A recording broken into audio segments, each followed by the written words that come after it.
You're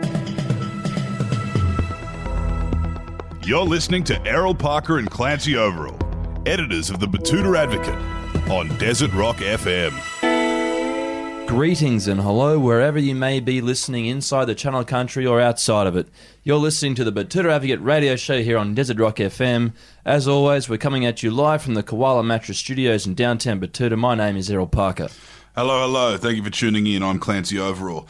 And joining Errol and myself in the studio today will be a man with an incredible brain, a beautiful mind. Yeah, he's a veritable fountain of knowledge there, Clancy. A household name around the country has been spreading science for decades. Dr. Karl is his name. Yes, you might know him from his weekly appearances on Triple J to field scientific questions from all sides, or his regular TV appearances, or from one of his many, I think he's released 40 books over the years. Yeah, he's a well-learned, well-read, well-written man.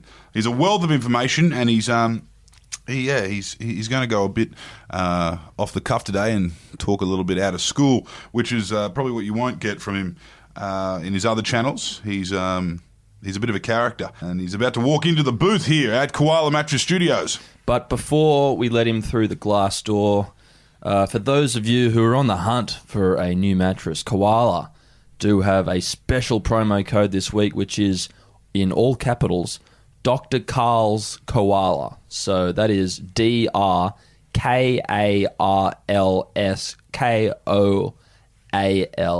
Dr. Karl's Koala. That code will get you $200 reduce off your next mattress or sofa. You must remember that Koala do sofas now. But enough about our corporate sponsors, and let's get to the show. Well, thank you for joining us. We're glad that you know of us. Do I know you? Ever since you did your fabulous work with Malcolm Roberts, Mr. 76, who got into Parliament on 76 votes, plus his own 77, I've followed you deeply. Thank you. Thank you. Well, he didn't last very long. That seems to be the way it goes. But he got replaced by somebody who got in there on 19 votes. And then left the party immediately afterwards. But he's still in the Senate. So I actually ran for the Senate. Did you? You didn't vote for me, did you? No. How are you expecting me to have loyalty to you, Dr. Clancy and Dr. Errol, if you didn't vote for me? I follow you. Well, I read the Betoota Well, we're Advocate. in the Maranoa electorate. And, this is for the Senate, man. No, unless you were running on the Queensland ticket. In New South Wales. No, we couldn't vote for you. We were given all the crazies. We were given Lazarus. We were given, all these maniacs that... Anning is a new one. Well, Hanson. 19 votes. Yep. Well, the thing is that I ran for politics on the simple ground of following the motto of Mao Zedong and then taking it one step further. And Mao Zedong said that political power grows out of the barrel of a gun, which it does in many parts of the world. Yeah. But in Australia and most of the English-speaking Western-type countries, it grows out of the Parliament. And that's where you got the power to pass a law. And I had influence, and I wanted to have power. And unfortunately, out of the 782,000 votes I needed to get into the Federal Senate in New South Wales in 2007, I got 44,000, which apparently is a record, but not quite enough to get me in. And so I got a great education, and I now see that that's the way you should go if you want to change things. Either yell at the TV, or, which is going to be very frustrating, or get into politics, or support somebody who will get into politics and do what you want. Yeah. Did you run yourself or under I was a ticket? in the Climate Change Coalition. Yep. And 44,000 votes under the line. For those who are not familiar, when you vote in the Senate on a federal level, you get a huge sheet of paper, literally a metre or two wide. And either you can go above the line, there's a big line going across, and you go above the line and there's a box and you put in number 1 and you walk away from it. So you're saying whatever party XYZ does, I'll go with them. Or you have weighed up all 100 or 200 people going for it, and you said, that person is number 1, that's number 2, and you have to number every single box and not copy the numbers and not miss out one, because either way, that's an invalid vote and you have to do it again. And 44,000 people did that to vote for me. Thank you very much, people who voted for me. Jeez, that's a lot of people. And this was pretty much pre-social media. You could have another crack at that nowadays. That was in 2007. We had some social media, but you really you need $5 million to pay for the advertising on TV. Really? So you need to align yourself with populist kind of knee-jerk type fringe party with a bit of money coming from unknown sources. Not necessarily. What you want is the money. Yeah. No hard feelings. Just be like the mafia. Just give me the money. Yeah. I don't want to vote for you. I don't want to be aligned with you. Just give me the money. It seems to work in New South Wales. And I feel ashamed. I feel sorry for you guys in Queensland because while Queensland might come close every now and then, what electorate are you in? Maranoa. So while Queensland might come close, still consistently, New South Wales is, in Australia, out of all the states, the most consistently corrupt and incompetent government. Like, you might come close, but, like there have been times you've done well, but really we win the cake. Yeah, definitely. And that's probably why the fringe and minor parties thrive in Tasmania and South Australia and Queensland, because all the headquarters are based in Victoria and New South Wales and, as you said, quite often corrupt as well. Well... I'll weep. Okay, go on. Let's just change the subject to something more elevating. We'll introduce you. Oh, yeah, that's right. Now, if you don't mind, I think I've got your full name sorted. Yeah, can you pronounce it, though?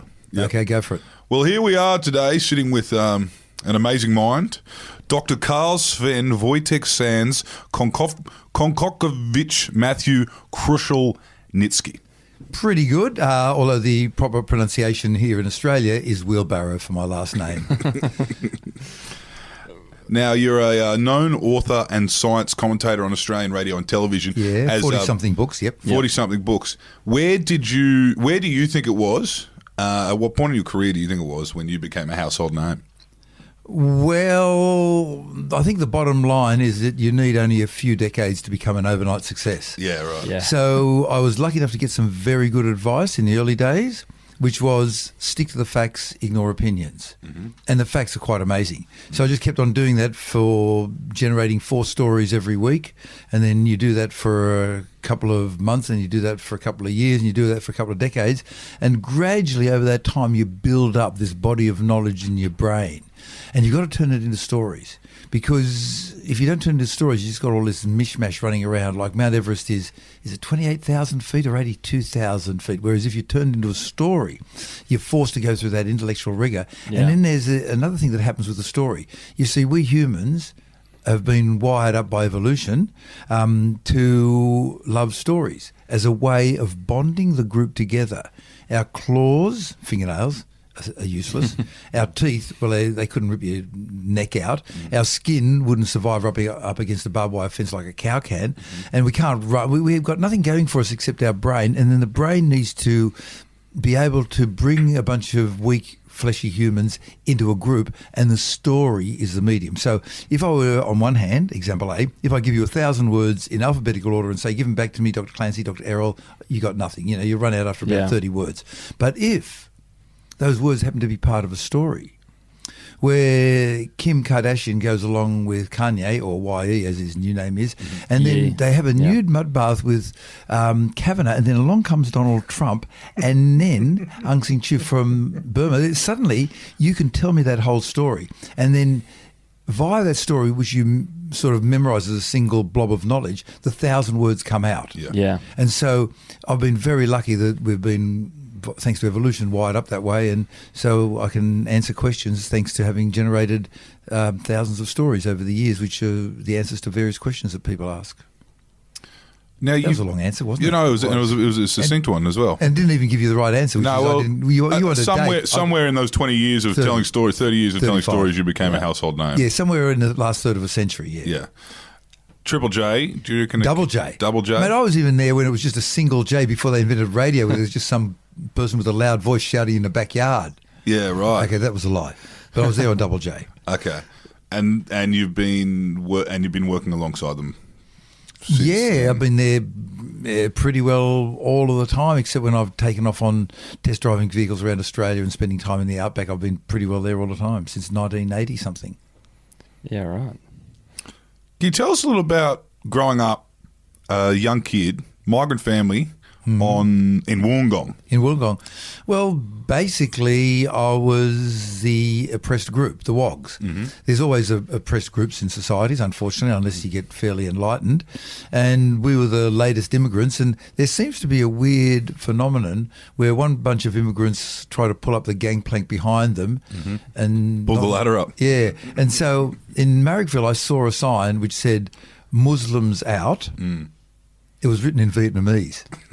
So the Vietnamese were the last refugees, and so once the Muslims get accepted, there'll be Catholics out or Protestants out or whatever country out, Americans out. How long ago was that? So I was there in the 60s and 50s, and so I was this little kid from Europe and therefore potential communist and openly called a WOG and discriminated against by the lovely little religious Catholic kids at the primary school.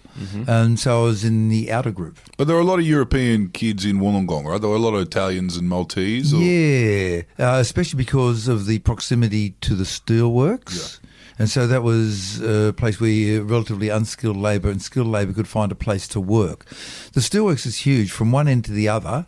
By the shortest route, 8 kilometres. Right. It's a big block of property. And so there's all sorts of places for people to work. And so at school, I remember there were some big floods. There was a very heavy bout of rain, and nobody had cars in those days.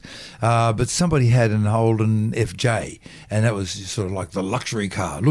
And they worked out that because it was just raining so heavily, they'd pick up all the kids on the street and then drive them to school and drive them back. Everybody walked to school in those days, except they'd drive past me because everybody else was Irish Catholic and I was WOG Catholic, and even though I was Catholic-y, I was still too woggy, so they would just wave out the window as they went past me, and that was for about 2 months of rain. And I said to my parents, why did they pick me up? And my father said, to give you a chance to exercise. So looking after you, bit of PE. Yeah. Well, even animals exercise. Yeah. So they've done this experiment where you get, this is in my 42nd, maybe it's my 39th book or 38th. You get a running wheel, like you get the little animals to run their exercise wheel, and you put it up, not in a laboratory, but in a backyard that opens onto a forest, and you set up an infrared camera.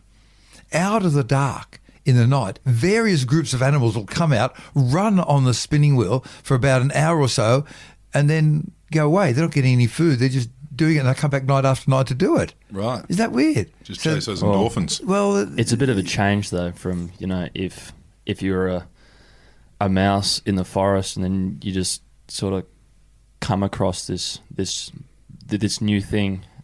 Like, if I was a mouse, I'd be hopping on it. To find out what it was. Yeah. But then to run for an hour. Because you see, the thing is that you're not guaranteed a food supply. Yeah. So you have to chase your food. And it could be that on one hand, by exercising, you're making yourself a better hunter, but on the other hand, you're burning up food, and there's not an infinite amount of food available as there is for us humans. Yeah. So it's a bit of a juggling game, a bit of a balancing act that they have to play, but they choose to go on the running wheel and get fitter. What was the question again? Steelworks. Yeah, steelwork. You found some work down there. Yeah, so my very first job was going up and down in a rowing boat. Yeah. Which was made of aluminium, and measuring the pH, which is the acidity or alkalinity of the river. Now, the little river varied between bright green and bright orange. It never got clear, never got transparent. Right. And the pH varied between about 3 and 12.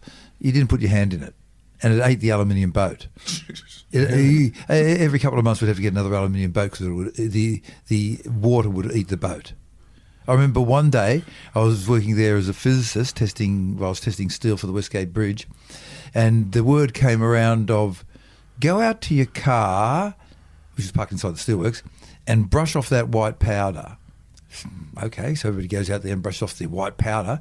And then over the next few days, there are all these reports in the newspapers of the housewives in Port Kembla saying this white powder fell out of the sky and started eating their clothes on the line. And the steelworks said, no, we don't know anything about it. Really? Did that happen? Really? Yeah. Well, you got the heads up at work anyway. They warned us that it would eat through the car paint. Yeah, right. So did they ever get to the bottom of what that white stuff was? It didn't exist, never happened. Oh, right.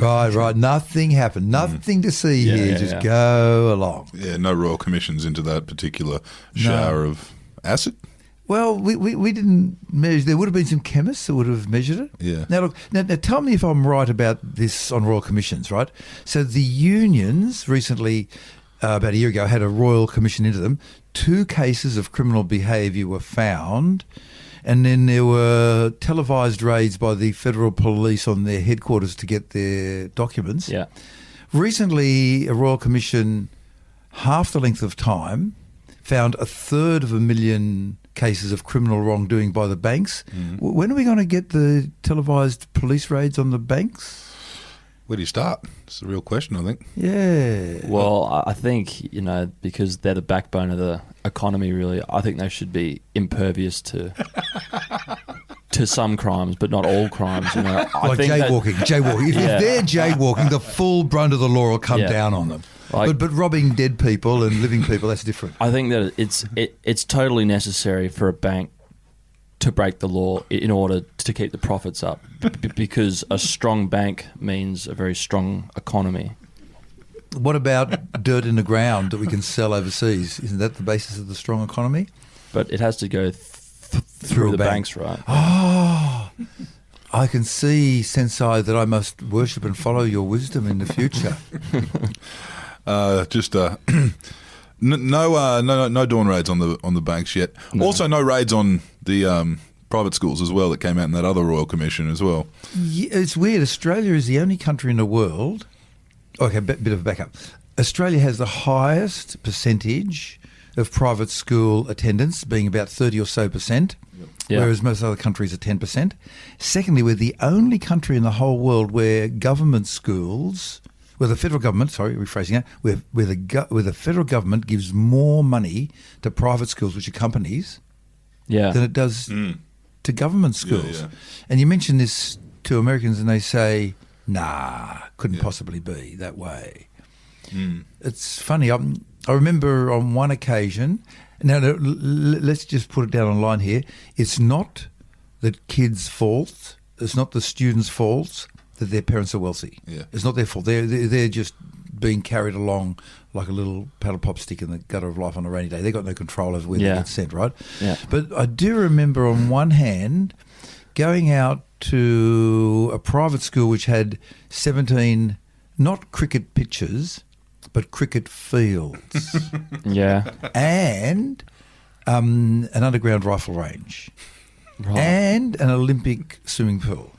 And they got $3 million 1 year to put in a gate, because you've got to have a good gate and a driveway to impress the parents. Yeah. And in case you get raids after the Royal Commission. But then I went to a government school not too far away, and they had received from the federal government $5,000. And out of that $5,000, they had to pay for an accountant to make sure they spent it wisely.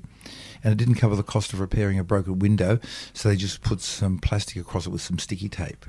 So why do you think that is? Don't know. Why?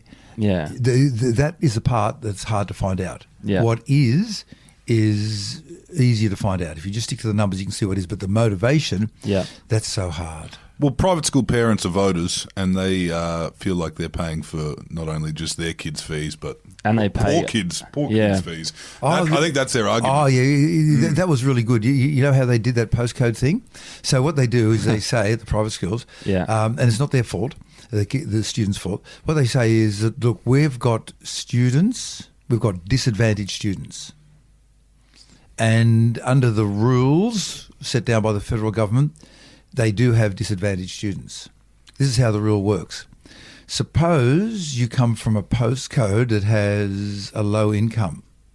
Now, your parents might run the local Toyota dealership, and out in the country area, you need your four-wheel drives, whatever. Yeah. They're all good, okay? And so, therefore, your parents are fabulously wealthy. So even though your parents are fabulously wealthy, because you come from an area, we'll say Brewarrina, which has got a very low income, you're officially counted under the rule as a poor and disadvantaged student. Isn't that neat? Now, when I saw that, that was brilliant thinking. That was brilliant planning. So- I'm sure Gina Reinhardt grew up in an area which was considered disadvantaged as well. You know, it's just it's just rich people can live. There can be one rich family, I guess, in any town. Well, when the Business Review Weekly had its nice little wealthy list on the top 200, roughly 1/3 of them had an income so low that they qualified for housing benefits. Really? Well, paying tax is an option that many wealthy people choose not to exercise. Yeah. That option does exist, and they choose not to exercise that option to pay tax. Well, yeah, it was like what old Kerry Packer said. You know, he said, you know, any Australian who doesn't try to minimise their tax or to get their head read. I like paying tax. Yeah. So that some primary school student in Western Australia does better. Mm-hmm. I like paying tax so that a road gets built, a hospital gets... paying tax is the mark of a civilised society. So you're saying that you're a communist? Yes. I never enrolled officially. There's 2 communist countries left. That'd be Vietnam and China. Is there a third one? I think they're it, aren't they? Balmain? Oh, yeah, well, he's going to hive off anyway. Well, it used Albania? to be. Albania might be. Maybe. Okay. But you got called that enough as a kid. So I got called a commo. Yep. Now, where did you first get your stripes where you could say, I am educated in this field? You were testing the steel for the Westgate Bridge that was coming out of Wollongong. Right. So what did you need to walk into there with and say? Or did you just said, I've invented a machine?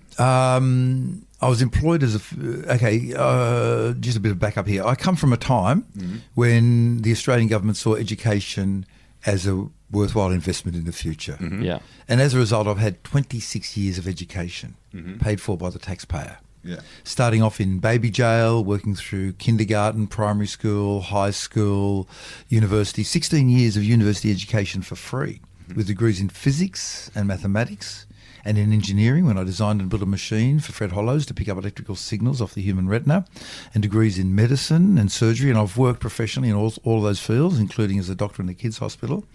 And then several non-degree years of study just to round me off, because I felt that I was not properly educated. So I did years in computer science, not for degrees, computer science, astrophysics, electrical engineering and philosophy. And so with regard to working at the steelworks, I had a very good, I'm going to use the phrase, mental toolbox. Yep. So a car mechanic, they've got their big wheelie drawers, multiple 13 drawers full of tools, and that's their toolbox. I've got a mental toolbox. Mm-hmm. And physics gives you this great mental toolbox. So then all you have to do is apply the local knowledge and then work out how to estimate the fatigue strength of a steel that's going into the soon-to-be the biggest box girder construction of a bridge anywhere in the world, the now Westgate Bridge. And so all I needed was a physics degree, and then you ask the right questions, and you go in there and you learn what you have to. So physics, but if anybody can hack it, and not everybody can, but the longer you can stay with physics, the better the mental toolbox. You can jump into anything. Yeah, so that's a kind of a foundation for a lot of different arms. Yeah, but then it was mind-blowing when I started doing you guys studied physiology? Not yet. No. It's astonishing. Like I used to think... I might do it later to round off. Yeah. Well, it's worthwhile, because I used to think that the human body was just full of this sort of chunky red salsa that if you got in a fight in the movies, it would leak out, and it was just sort of this amorphous mush. Claret. Yeah. Yeah. What was that? Claret? Is that how you say it? Claret? Yeah. Go on. It's a type of wine. Claret. And so you're referring to the wine version of claret? No, well, there's an expression that Clancy's trying to find. It's called to tap the claret is to punch a person in the nose. You're kidding? Is that an Australian expression? And I misquoted it. I said claret. But yes. Did you make up that expression? No. Spontaneously to try that's what and they get say in the some bush when someone's got a bit of claret. Getting a bit of claret. Yeah. I'm going to shirt front Clancy and get a bit of claret out of it. Yeah, imagine Putin trying to translate that one. That'd be interesting. Yeah. Going to Okay. tap my nose. Yeah, so for me, I knew how the universe began. Yeah. Right. but I didn't know How did it the begin? kidneys work. Yeah, right. Yeah, I didn't know it was inside my body, and that was just mind-blowing. It's a whole different universe inside your body. And to teach us some humility, they threw us into the kidney. And after 3 months of studying the kidney, you come out gasping for air, thinking, I know nothing about anything. Yeah. And there are people who spend their entire lives studying the kidney, and they're sort of still, that sort of, I know nothing about the kidney, there's so much to know. Yeah, right. So where do I get my knowledge from? I start off in physics. And that was just at Wollongong University, Yeah. locally, yeah. Yeah. Wollongong was nice, easy to get to. I was there in the big fires in '69 when I saw the entire front of Mount Kira catch on fire. Wow. That was amazing. So the flames started on the left-hand side, and by the time they got across to the right-hand side, it was 15 minutes later, and there was just this wall of red fire up the front. And I was living down at Taronji Beach, and then there were burnt sticks, the diameter of your finger and a metre or so long, being washed up on the beach weeks later.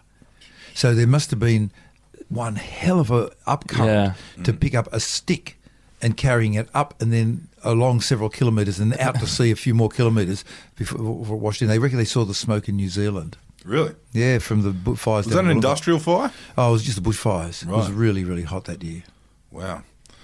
Now, Karl, you're talking about yesteryear when education was kind of respected and looked at as And seen as an investment. As an investment. And teachers, my father, as a primary school kid, as we walked down the street of Crown Street in Wollongong, if one of the most of the teachers were nuns or brothers, but there were a few lay teachers, and my father got me to take off my hat to them as a sign of respect to the teacher. To the teacher. Yeah. Yeah. It's a sacred and honourable tradition, as it still is in Germany and in the Scandinavian countries. Yeah.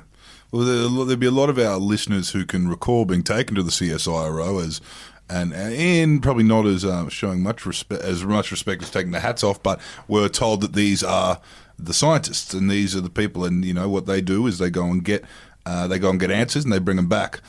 They hunt down the answers, bring them back and turn them into money. And so you got this great example of Stephen Hawking, you know, the wheelchair guy, saying there's black holes. People say, yeah. And he said, well, they probably evaporate as well if they're really tiny ones. So in 1972 in Australia, John O'Sullivan tried finding the radio signature of these evaporating black holes if they existed, couldn't find them, had to invent special mathematics, still couldn't find them. In other words, just to be specific, hardwired Fourier transforms on a chip. Okay, had to invent this special mathematics. Still couldn't find them.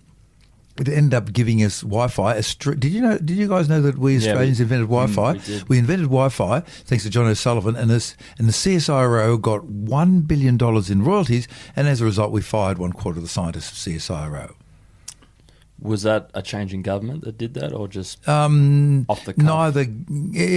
Science is not seen as something worthwhile, even though it accounts for 70 to 80% of our income. Yeah. Really? That was one. This is where I wanted to go with this. Is back in the day, scientists had that aura where they were money making machines, or they were just the people you'd listen to. And now, maybe because sometimes they're coming back with answers people don't want to hear, they've been politicised as experts or elites. Well, do you feel much of that? Do people run you down? Well, it's been going on for ages. So with regard to smoking, today big tobacco is still funding the lies that vaping is not bad for you, that secondhand smoke is not bad for you, and that vaping doesn't lead to smoking cigarettes. So that was similar to when that was really happening. That was similar to climate change. Well, alcohol. Yeah. Last month, across New South Wales, thousands of full-colour ads, A1, went out across hospitals saying, well, it hasn't been proven that a woman who is pregnant and drinking alcohol can cause harm to the unborn baby. Complete lie. It has been proven. Yeah. And that's in the year 2018 that big alcohol is doing it. And so with regard to climate change, in 1973, the insurance companies, Munich Re, the world's largest reinsurance company, could see the effects of climate change, or as they call it then, the greenhouse effect, appearing in their insurance premiums. And it was just like the mafia. Nothing personal. You smoke cigarettes, it's going to kill you. You're going to have to soon. You're going to have to pay more money. If you live in this zone, climate change is going to, or greenhouse effect, we're going to just charge you more money. And the scientists had a higher burden of proof, so they didn't go ahead with saying it was real and caused by humans in 1973. It took them till 1989, and then there was a bit of a shock for about a year or so, and then the big fossil fuel companies got together and funded a very well-funded disinformation campaign that's running today. Right. And so Andrew Bolt, I was reading him in a newspaper from up on the Sunshine Coast saying, it hasn't been proven that climate change is real. Anyway, he's saying the equivalent of, look, mate, it just means you wear one less jumper in winter. What's the big deal? Yeah.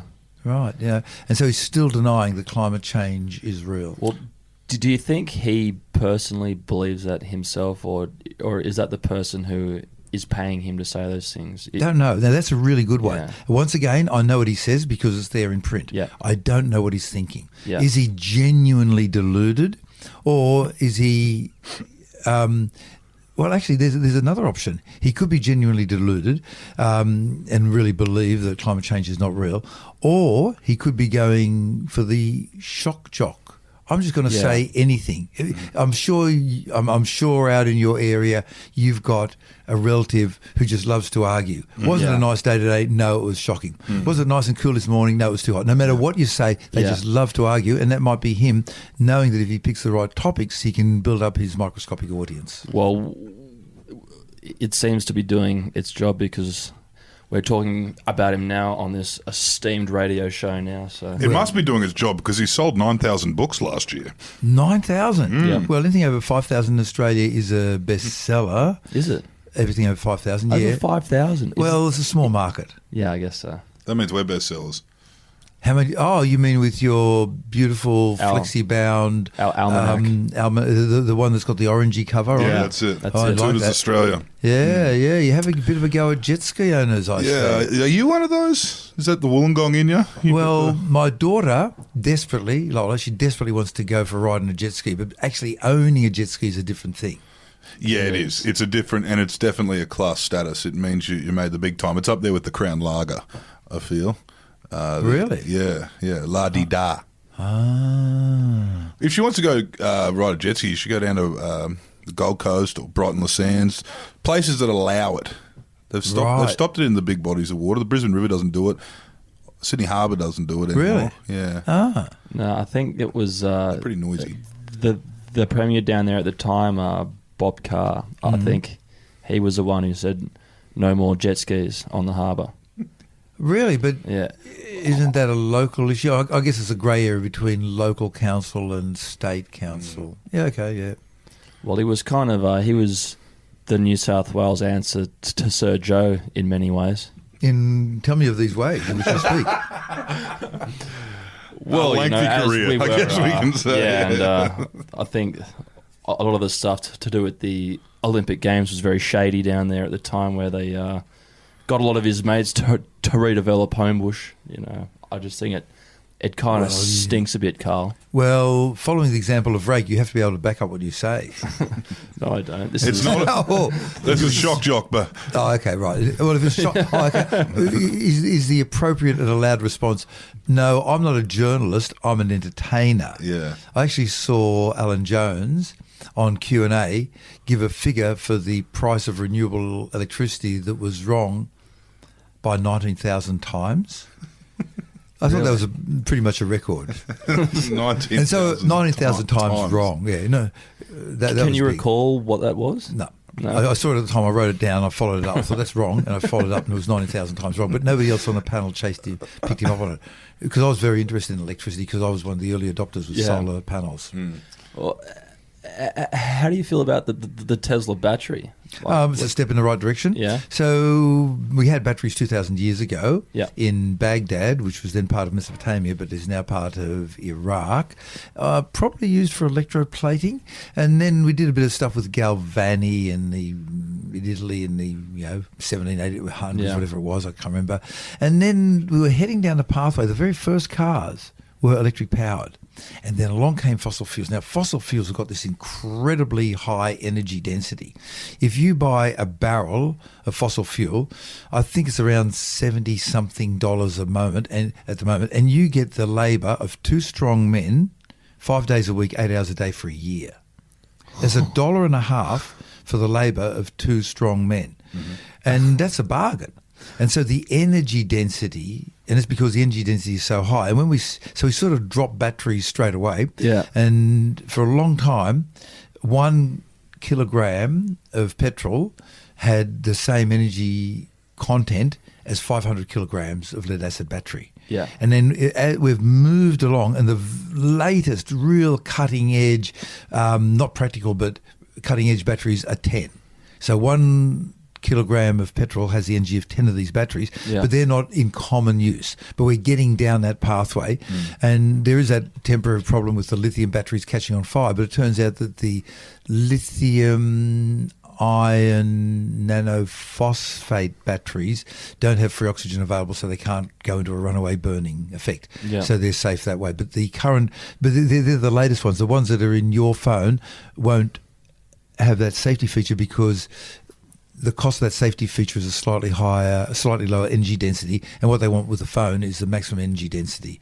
So, but we are getting there with batteries. Batteries are the way to go in the future, are one of the pathways. Now, Carl, the word Tesla in itself has been kind of hijacked by the South African-Canadian stoner of late. Now, I didn't actually see. Did he actually stone on TV? He was stoning on live video. I don't think on video. Did you actually see the combustible material entering and leaving his lips, or was it just the soundtrack? I think it was Clinton-esque. I think he did puff, but he didn't inhale. He tried to claim that. Yeah, I think so. I think it was what the kids call a bum puff, where you don't draw back. The second bit of language I have not heard. Okay, so a bum puff is where you bring it in to your mouth and then blow it out of your mouth. Oh, so you don't run into the gas exchange area of your lungs. No, so it's completely safe. Yeah. So, but what about I came across a new one the other day. Babe is obviously too long to say, and they've dropped the second B, and it's been that way for the last 3 years. Bay. Bay, I didn't know that. Yeah. Why didn't I get the memo? Yeah. It was probably one of the 172,000 emails. Yeah. Hi, this is the Oxford English Dictionary. By the way, if you pronounce babe with all 4 letters, you are so uncool. Just drop the last one. You're out of date, man. You're out of date, man. Guess you go for bay. But can you tell us a little bit about the bum puffer? Like, before he created that brand that is Tesla, Nikolai Tesla. Genius. Absolute genius. The way he is revered almost sounds like he had almost created something with as much energy density as fossil fuels. No. What he did do was work out how to make an AC battery. Right. Now, have you guys ever made an AC motor? Have you guys ever made a DC motor? Yeah, which is what Edison invented. Yeah, so it's worthwhile doing. You need only 3 things. You need a battery, you need some metal wire, and you need a magnet. And then you follow the YouTube video and you use common household materials, providing you've got a magnet somewhere. And then half an hour later, there's this thing that is sucking invisible juice out of this battery, and it's spinning. And the first time you do it, you just feel with this incredible sense of awe. And that was a huge step to do. And we could have done it 2,000 years ago. And it took the genius of Edison, who was the guy from the Royal Institution, Michael Faraday, who did it. But to go with the AC motor was another step of genius. And Tesla was rightly revered for being that genius. When you go into actually what's the physics of making an AC motor, it is truly deep. It's not trivial. And so he did that, and he tried transmitting power, and then that turned into he could make battleships run. He did invent radio before Marconi. Right. He did invent radio, and he was able to use that radio to turn on switches in little ships on a pond. But to transmit huge amounts of power over large distances, No. So mythology has built around the man that is greater than man, which is kind of sad because what he did was just genius. If you got a spare day, try and work out how an AC motor works and try and build one. And by the end of the day, you'll go, man, how do you do it? Yeah. Do you think? Have you seen any materials and things that have like anything that's popped up over the years that you thought might be the next big thing in construction or the next big thing, and it just kind of fizzles out? Like, you often hear about pykrete, which was an invention that they thought they were going to make every ship out of during the war, which was just you often hear about it, don't you? Sawdust frozen with water, which is actually impenetrable. Yeah, but of course it melts. Have you heard of anything like that? You just thought would fizzle out? I mean, there's obviously been all kinds of renewables. I never realised that the laser would turn into something that's at every checkout. Yeah, right. Yeah. I had no idea of that. So what was your first experience of the laser? With the laser? Well, we were trying to make coherent lights. So this is a guy, Neil Montgomery himself. He was the brains. I was just the assistant. And we were trying to do a 3D image back in the day, in the mid-1960s, when these 3D images were just coming through on holograms. And so we managed to get a hologram from somewhere, but there was no laser. So how are we going to get coherent light? And Neil was brilliant. He said, well, obviously what you do is you go and get a couple of D batteries. You strip them out and you get this carbon rod. You then get the two carbon rods and put them near each other and then run 240-volt AC into them. Oh, my God. That's all right, he said. Just wear the rubber gloves. And then you got a current limiter, so you just get a couple of heaters and you run them in series with it. And then you strike an arc and you get this incredibly bright light, and then out.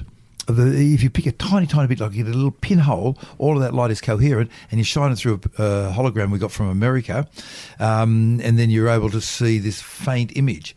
And we didn't realise it until the end of the demonstration day, but in the same room were the geologists. And what they had done was set up some rocks in a dark case and then shone ultraviolet light on it, so it glowed in the dark. And people would come up and look at it and say, that 3D rock looks so real. So the stuff that we had, it didn't look very good, so they just thought it was crap. But the 3D rocks, they thought that was the real 3D. So they thought that reality was better than the laser in those days, and it was back then. So that was my first run across a laser. And now there's kids that are using them to try to bring down aeroplanes and helicopters. Well, not necessarily bring down, but to cause blindness. So I've got one of these lasers, and I have a police permit, which cost me $253 for 5 years. I don't know where they got this number of 253.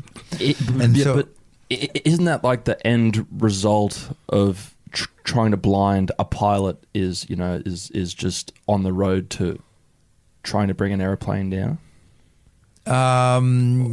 Yes and no. I don't think they're that malevolent. They want to kill a whole bunch of people. Yeah.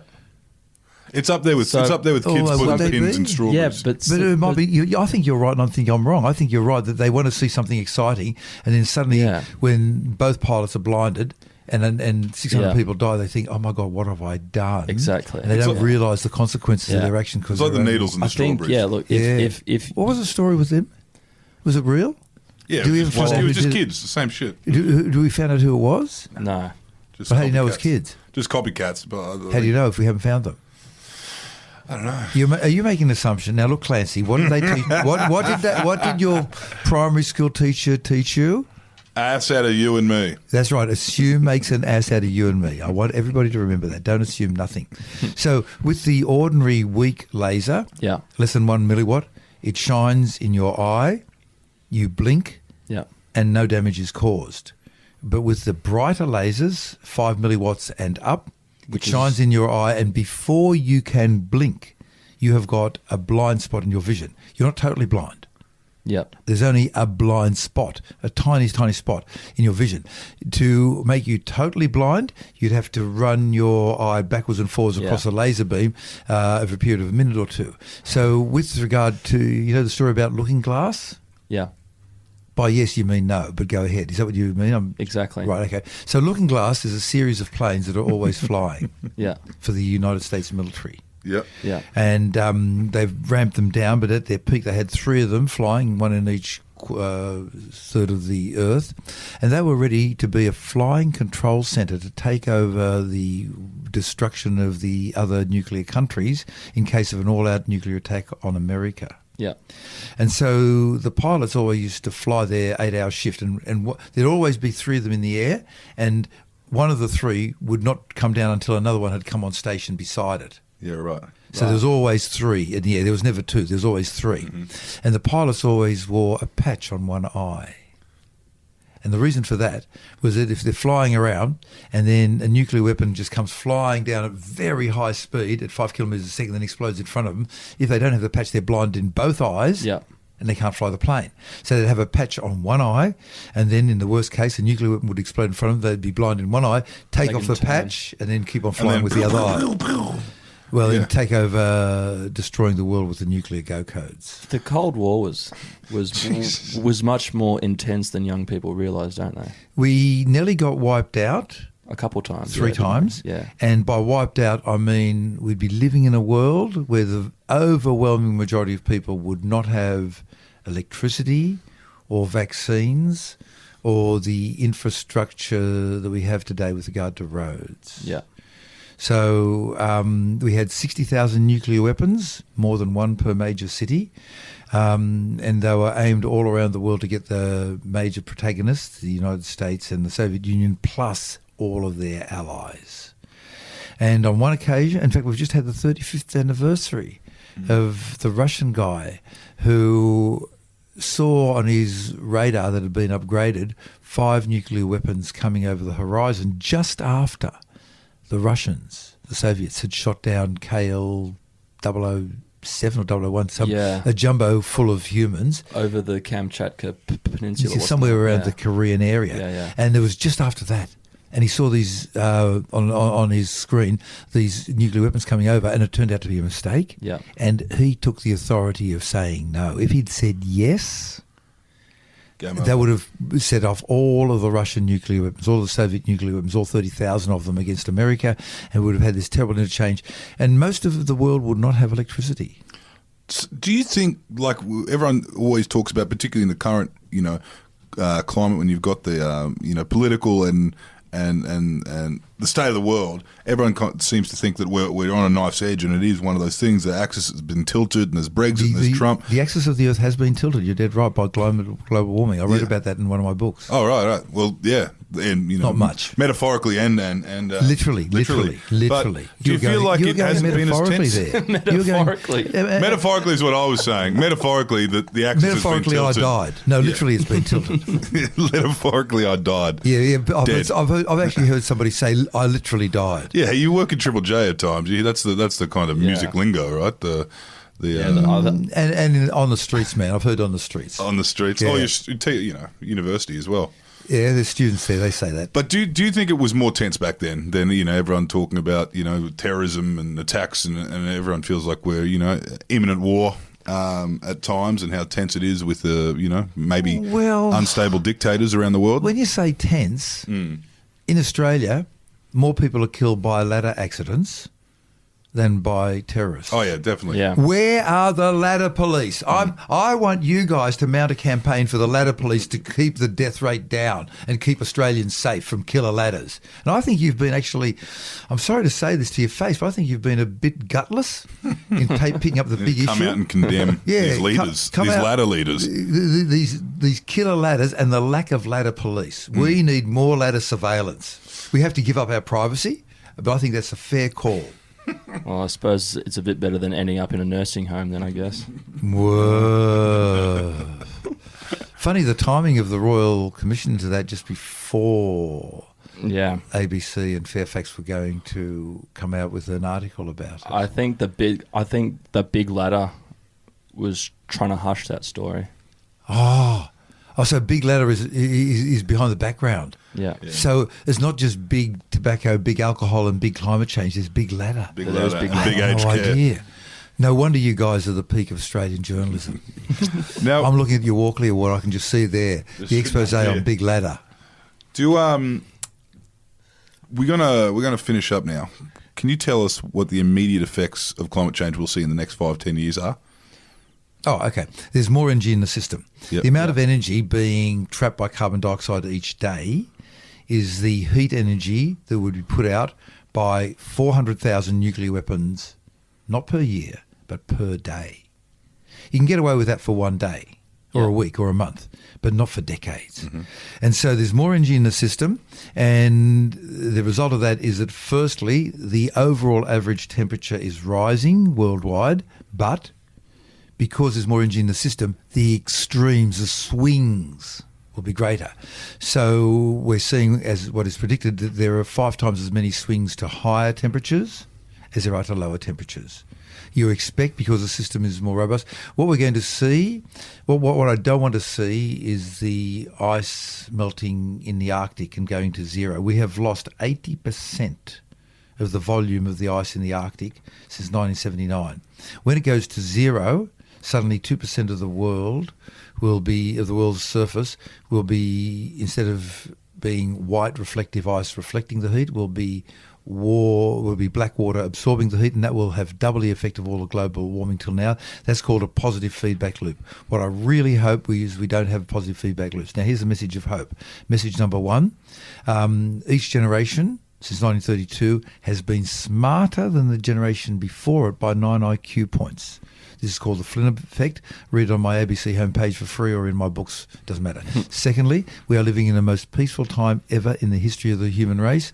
Read the books The Better Angel of Our Nature by Steven Pinker or Factfulness by Hans Rosling, Rosling. Thirdly, it is possible for us to go zero carbon with regard to electricity within 10 years if we follow the example of the Americans, which they carried out on the 7th of December 1941 when they got bombed. If they went apeshit, if the world said we are going to stop it, we could go totally global, carbon-free electricity in 10 years, transport 15 years. Agriculture and livestock, which is about 25% of our carbon dioxide, would take a little bit longer because it's alive, and the DNA will try to fight us of the plants and the livestock, but we can win that. And then already in Switzerland, they're building machines that if we had 25 million of them, could pull back out of the atmosphere an entire human race contribution of carbon dioxide per year. 25 million machines you think is a big number, but we make and sell 80 million units for the car industry. But we could do it. And where are we going to put the carbon that we got it from? The size of a container on the back of a semi-trailer. Right. But, okay, so America goes to war. Within 9 months, the number of cars being made for the domestic market in America after Pearl Harbor is zero. Yeah. And they're pumping out planes like the B-17. The B-17, huge plane, crew of 10, weighing 30 tonne, can fly to Perth, very fast, big payload.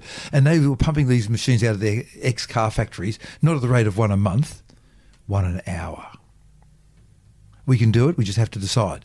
So I failed in my run for politics. Yeah. And so I'm saying that if you feel you want to run for politics, run for it or support somebody who can. Yeah. It's a very dirty game. When I ran for politics, I was astonished at the interviews that I supposedly had where I'd said things and it was just all lies. 2007, that was? 2007. People lied. I was astonished. And What about you running as an independent in the seat of Warringah? That's local. Against Tony Abbott. Need 5 million. You'd need 5 million or just a really hot Facebook page?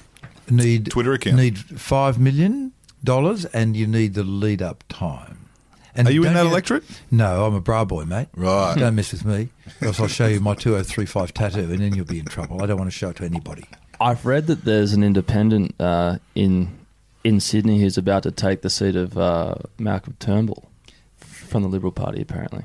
Well, that'll depend on the votes on the day and what is said in the various newspapers. Or what isn't said. And what isn't said. Yeah. And I do believe that the Murdoch press gets 70% of the newsprint eyes in Australia. Mm-hmm. But on the other hand, the millennials, 70% of them get their news not from radio, TV, newspapers, from the sidebar on Facebook. And I'll just stop right there. Okay. And on that? No, I'm optimistic about the future, that we can make things better with regard to global warming. We just have to make the decision. Well, thank you for joining us. What a note to end on. Dr. Clancy and Dr. Errol, thank you for allowing me to appear on this peak of journalism. I'm expecting a Walkley Award for this. Yeah, I reckon we might be on. We might be on there. Yeah, Dr. Karl Sven Wojtek Sas Konkokovic Matthew Kruzelnicki. Yeah. Wheelbarrow. Yep. Thank you. Thank you very much. Thanks very much. And that was Dr. Karl. He's come a long way from digging holes in Dapto, we have to say. What an amazing mind, Errol.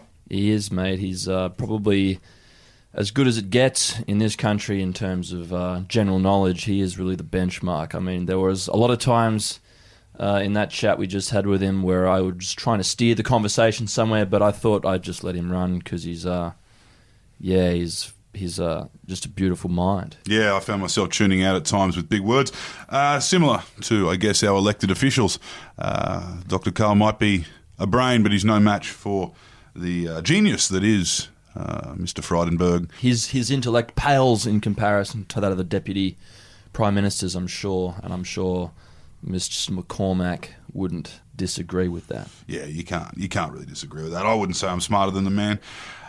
Anyway, that's it for this week. Thanks for joining us. My name's Clancy Overall. You be kind to each other. And my name is Errol Parker. Stay out of the pokies, whatever you do, and never, ever, ever talk to the police unless you have legal counsel present.